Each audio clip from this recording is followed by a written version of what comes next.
2019 ಲೋಕಸಭಾ ಚುನಾವಣೆಯಲ್ಲಿ 3.66% ವೋಟ್ ಪಡೆದಿದ್ದ ಬಿಜೆಪಿ 2024 ಲೋಕಸಭಾ ಚುನಾವಣೆಯಲ್ಲಿ 11.2% ವೋಟ್ ತಗೊಂತು. 11.2%. ಮೈತ್ರಿಯಲ್ಲಿದ್ದದ್ದು, ಮೈತ್ರಿಯಲ್ಲಿ ಇಲ್ಲದೇ ಇದ್ದದ್ದು, ಸ್ಥಾನ ಒಂದು ಬರಲಿಲ್ಲ. ವೋಟ್ ಶೇರ್ ಗಣನೀಯವಾಗಿ ಜಾಸ್ತಿ ಆಯಿತು. ಅಣ್ಣಾಮಲೈ ಹೇಳಿದ್ರು, this is the way forward, ಇದೇ ರೀತಿಯಾಗಿ ಮುಂದುವರ್ಕೊಂಡು ಹೋದರೆ ನಾವು ಬಲವಾದ ಹೆಜ್ಜೆ ಮೂಡಿಸಬಹುದು ಅಂತಂದರು. ಆದರೆ ವೋಟ್ ಶೇರ್ ಜಾಸ್ತಿ ಆಗಿದ್ದು ಮೋದಿ ಅಮಿತ್ ಶಾ ಅವರಿಗೆ ಸಮಾಧಾನ ತರಲಿಲ್ಲವೋ, ಕೆಲವಾದರೂ ಸ್ಥಾನಗಳ ತಮಿಳುನಾಡಿನಿಂದ ಬರಲೇಬೇಕು ಅನ್ನುವ ನಿರೀಕ್ಷೆ ಇತ್ತು. ವಿಧಾನಸಭಾ ಚುನಾವಣೆಗಳು ಬಂದಾಗ AIADMK ಮೈತ್ರಿ ಇಲ್ಲದೆ ಏನೂ ಮಾಡೋದಕ್ಕಾಗೋದಿಲ್ಲ ಅನ್ನುವ ತೀರ್ಮಾನಕ್ಕೆ BJP ಹೈಕಮಾಂಡ್ ಬಂದುಬಿಡ್ತು.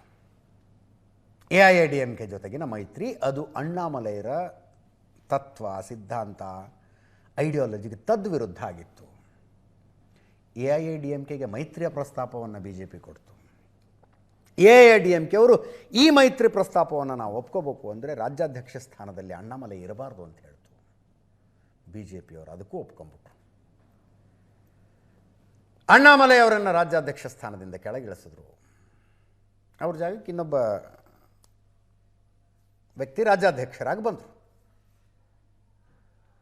ಅದಾದ ಮೇಲೆ ಸೀಟ್ ಶೇರಿಂಗ್ ಆಗುತ್ತಲ್ಲ, ಯಾವ್ಯಾವ ಕ್ಷೇತ್ರಗಳು BJPಗೆ ಅಂತ AIADMK ನಿರ್ಧಾರ ಮಾಡ್ತಲ್ಲ, ಆ ಲಿಸ್ಟ್ ನೋಡಿದ ಮೇಲೆ ಅಣ್ಣಾಮಲೈ ಹೇಳಿದ್ರು, ನಾನು ಚುನಾವಣೆಗೆ ಸ್ಪರ್ಧೆ ಮಾಡೋದಿಲ್ಲ ಅಂತ. ಪ್ರಚಾರದಲ್ಲೂ ಕೂಡ ಏನಷ್ಟಾಗಿ ತೊಡಗಿಸಿಕೊಳ್ಳಲಿಲ್ಲ ಅವರು. ಅಣ್ಣಾಮಲೈ ಅವರ ಅಸಮಾಧಾನ ಮತ್ತೆ ಮತ್ತೆ ಮತ್ತೆ ತಮಿಳುನಾಡಿನಲ್ಲಿ ಚರ್ಚೆ ಆಗ್ತಾ ಇತ್ತು. ಕೇಂದ್ರ ಸರ್ಕಾರದ ತ್ರಿಭಾಷಾ ಸೂತ್ರವನ್ನು ಅವರು ಖಂಡನೆ ಮಾಡಿದ್ರು, ವಾಪಸ್ ತಗೊಳ್ಬೇಕಿದ್ನ ಅಂತ ಹೇಳಿದ್ರು. ಅಲ್ಲಿಗೆ ಬಹಳ ಜನರಿಗೆ ಆಶ್ಚರ್ಯ ಆಯ್ತು ತಮಿಳುನಾಡಿನಲ್ಲಿ, ಇದೇನು ಅಣ್ಣಾಮಲೈ ಹಿಂಗೆ ಮಾತಾಡ್ಬಿಟ್ರು, ಕೇಂದ್ರ ಸರ್ಕಾರದ ತ್ರಿಭಾಷಾ ಸೂತ್ರದ ವಿರುದ್ಧ ಮಾತಾಡಿದ್ರಲ್ಲ ಅಂತ.